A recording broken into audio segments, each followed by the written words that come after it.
হযরত জিবরাইল আলাইহিস সালাতু ওয়াস সালাম বললেন, যারা রমজান মাস পেয়েও গুনাহ মাফ করাইতে পারল না তারা ধ্বংস হোক।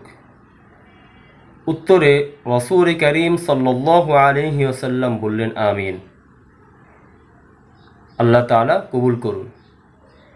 তার মানে যারা রমজান মাস পেয়েও নিজেদের গুনাহ মাফ করাইতে পারল না তারা ধ্বংস হয়ে যাবে রাসূল সাল্লাল্লাহু আলাইহি ওয়াসাল্লামের আমিন বলার কারণে।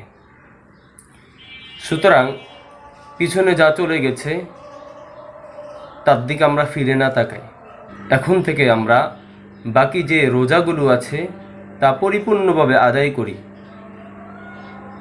এবং তাসবিহ, তাহলিল, কোরআন তিলাওয়াত, দান সদকা বাড়িয়ে দিই এবং তারাবির নামাজ পরিপূর্ণভাবে আদায় করি। এবং যে বেজর রাত্রে দুটো আছে এখনও 27 এবং 29, এই দুটো রাতকে আমরা পরিপূর্ণভাবে কাজে লাগাই। রাত জেগে কোরআন তেলাওয়াত করি, জিকির আজকার করি, নামাজ আদায় করি। তাহলে আল্লাহ সুবহানাহু ওয়া তাআলা আমাদেরকে ক্ষমা করে দেবেন।